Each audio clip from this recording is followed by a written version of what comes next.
أعوذ بالله من الشيطان الرجيم ولا حول ولا قوة إلا بالله العلي العظيم بسم الله الرحمن الرحيم. Chers internautes, nous allons, après multiples demandes sur l'internet où j'ai pu envoyer dans YouTube depuis plus de 3 ans des films, des demandes pressantes pour amener la théorie que j'ai développée de l'autre côté du continent.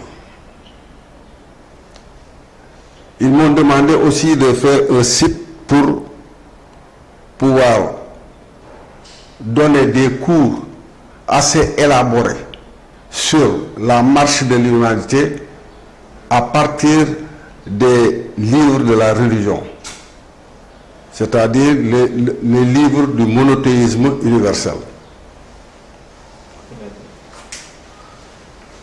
J'ai pu mettre en place donc ce site sur les traces de l'Égypte ancienne et une introduction sur ce qui nous rassemble, le genre humain, et ce qui nous différencie.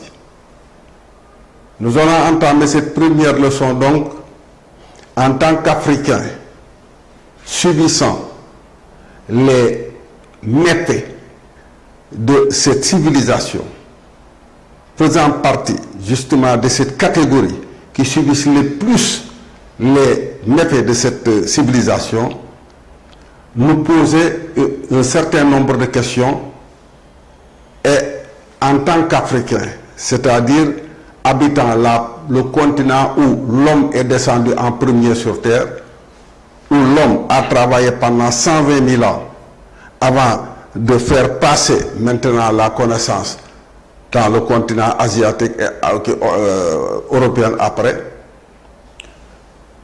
essayer de répondre à toutes ces questions, non pas à partir de mes propres connaissances, mais à partir des livres qu'ont laissés les anciens.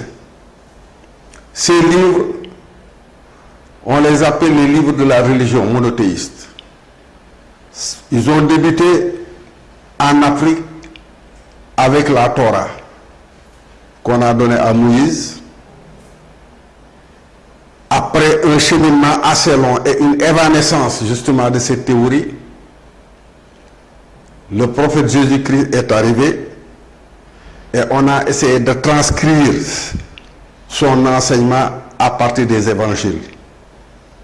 Et 700 ans après, 600 ans après, le dernier prophète est apparu à la Mecque en nous apportant la dernière version de cette théorie de la religion du livre.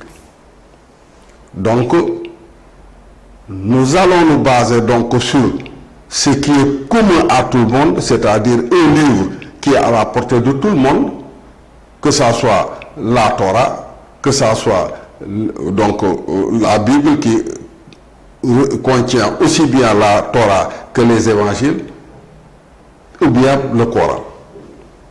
Donc, nous, en tant qu'Africains anxieux de la marche de l'humanité et de l'augmentation des catastrophes naturelles sur la Terre, et voyant que les timoniens ne sont pas capables de régler ces problèmes-là, on s'est posé ces questions-ci. Donc, ces questions, on les pose en constatant le désordre actuel qui sévit dans le monde, ces guerres entre religions ou interraciales, et nous, de l'autre côté, on se pose la question, y a-t-il un moyen de résoudre le désordre actuel?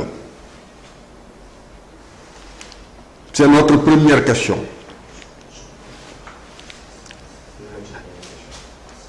La deuxième question, ce désordre et sa résolution ont-ils été prévus par la première génération des hommes? Si oui, où peut-on trouver ces prévisions? Sous quelle forme de communication l'ont-ils laissé? Et comment restaurer leur message? Voilà 5 questions que je me suis posées et qu'à travers maintenant l'expérience humaine, c'est-à-dire la marche de l'humanité, la description que nous laissent les livres religieux, essayer de répondre à ces 5 questions. Nous allons, pour cette fois-ci, répondre à la première question, celle de ce désordre actuel. Et pour cela, il faut qu'on revoie un peu la constitution de la planète vue de dessus.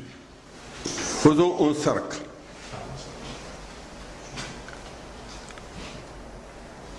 Ce cercle-là représente la planète vue de dessus à plus de une coupe vue de dessus. Et à l'intérieur, on fait 2 cercles.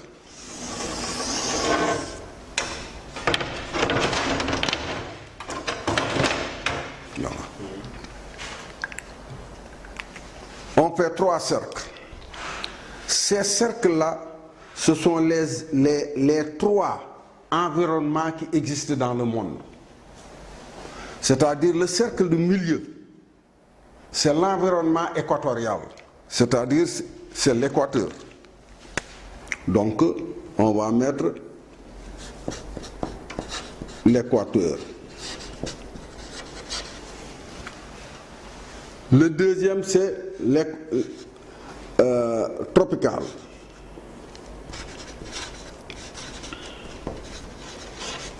Le troisième, polaire.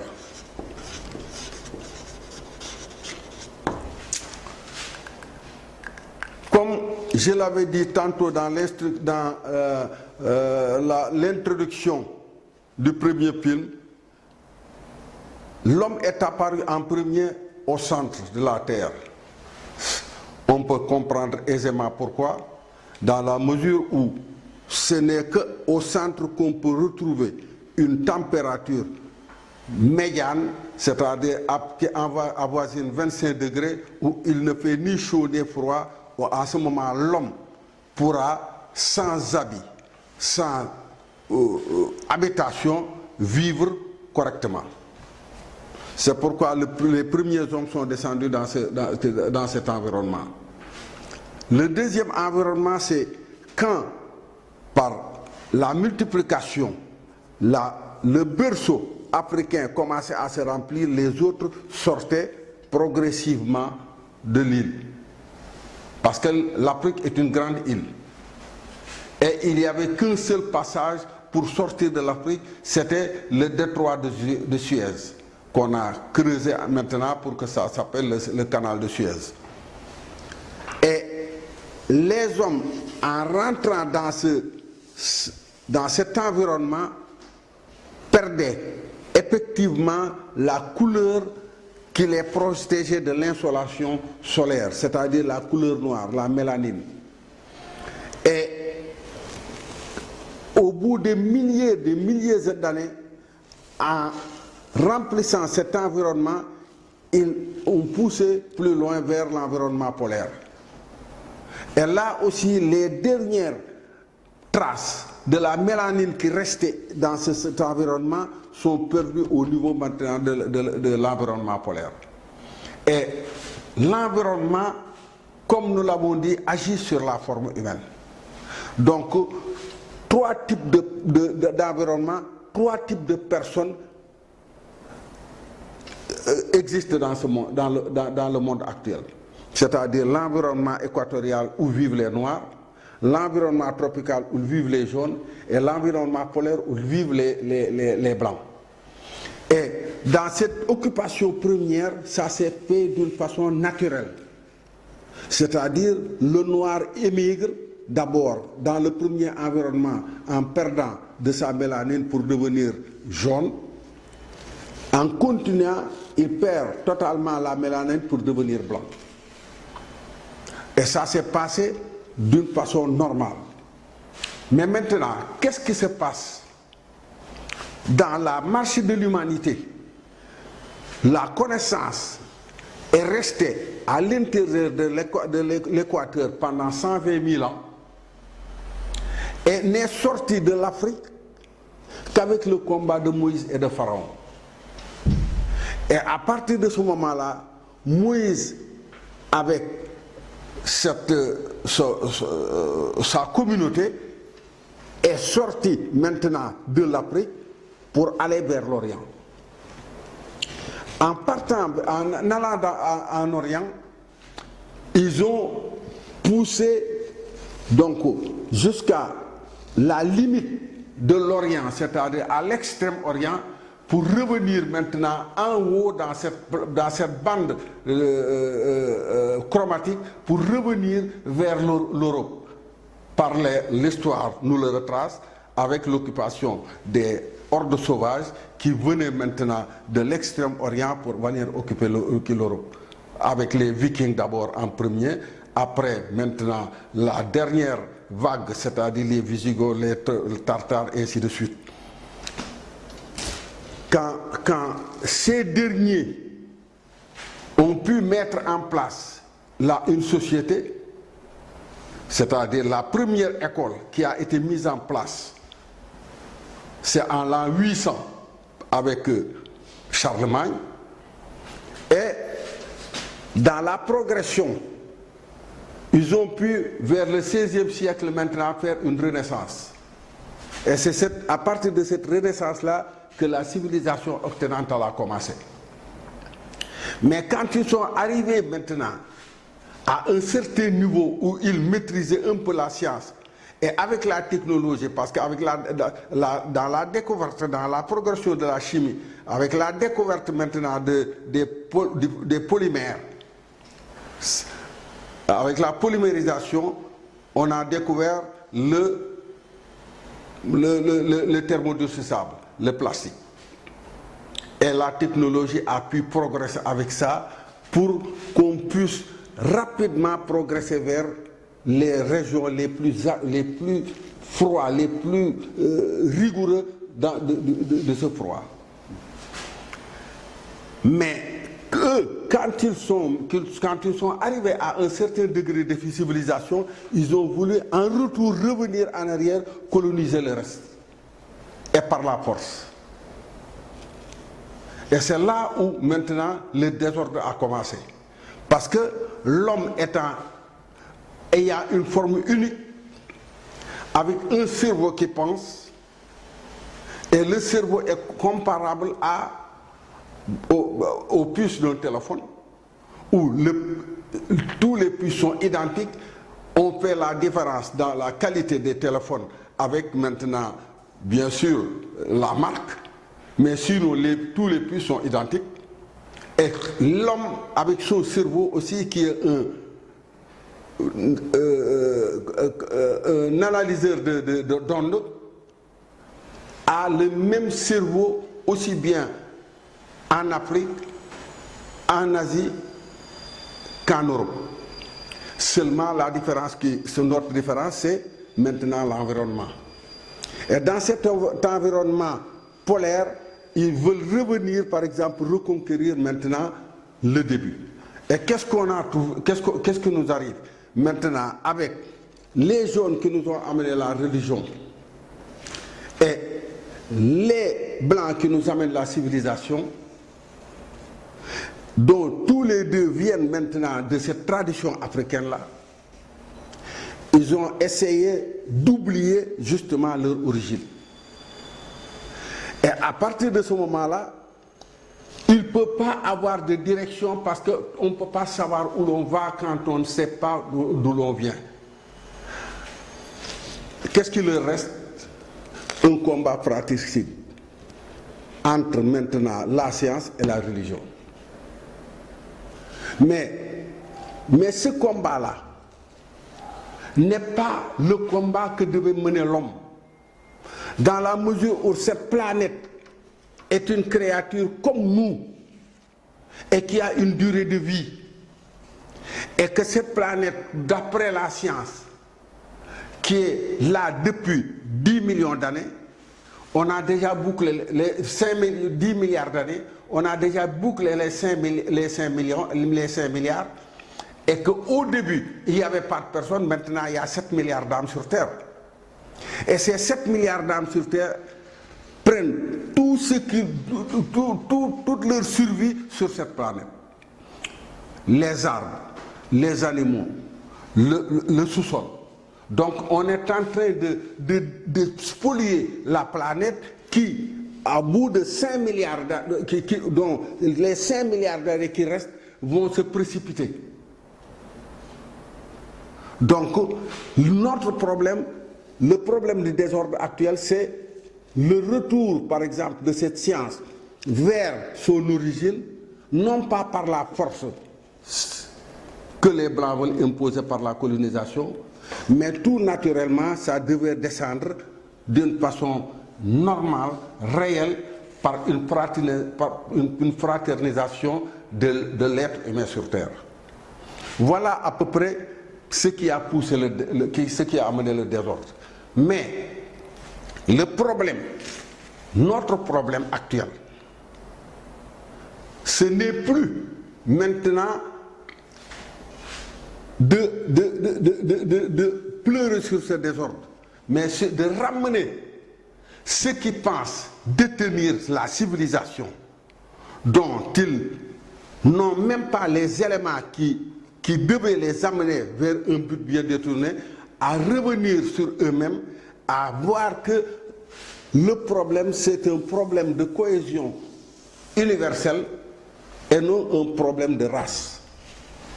Voilà ce qui nous amène le désordre actuel. Mais le deuxième point, c'est que l'occupation de la terre s'est faite d'une façon naturelle, mais la colonisation blanche s'est faite d'une façon plus violente. C'est-à-dire, ils sautent les étapes. Ils vont, par exemple, du blanc au noir. Or, c'est comme des cubes cigognes. C'est-à-dire, si tu passes du blanc au noir sans passer par l'intermédiation du jaune, mais en ce moment-là, il y a un vide. Mais étant donné que le blanc ne veut pas passer en ce moment-là par le jaune, il est obligé de le combattre pour faire une mainmise totale, par exemple, sur cette réalité africaine. Donc, ça aussi, c'est un peu la façon dont l'histoire s'est façonnée.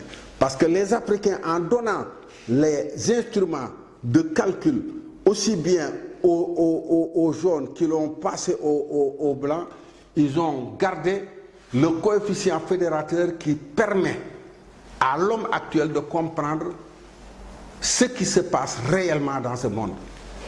Et le coefficient fédérateur se trouve en ce moment-là à l'intérieur des livres de la religion. Donc tant que l'homme ne revient pas sur lui-même, étudier ces livres de la religion, voir comment ils ont été codés pour lire d'une façon correcte la science qui est à l'intérieur, on aura toujours des problèmes tels qu'on les vit actuellement. Donc je vais en ce moment-là arrêter cette émission actuellement en attendant de revenir une prochaine fois pour expliquer par exemple la deuxième question, tout en vous rappelant au préalable qu'en parlant de ces environnements, dans notre introduction, on a été assez explicite pour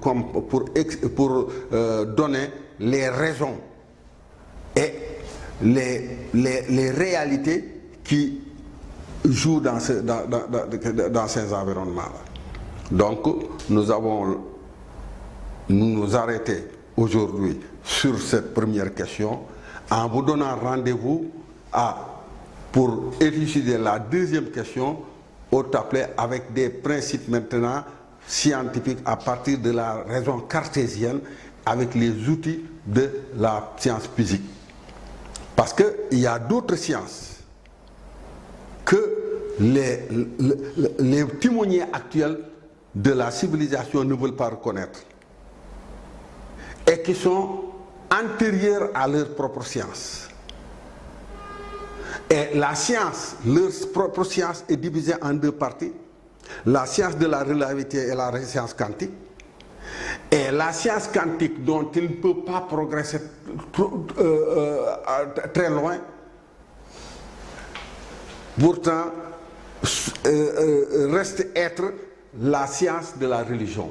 Donc pour que nous puissions faire une comparaison entre cette relativité qui nous permet maintenant de construire des fusées, d'imaginer le monde en grand, il faudrait d'abord, par exemple, revenir vers la religion pour décoder le message qu'il y a à l'intérieur, la science métaphysique dont on parle, et qui n'est que la science quantique, bien élaborée et dans ses moindres détails.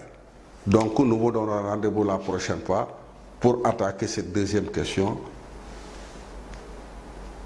jusqu'à épuiser la totalité des questions qui sont sur ce tableau.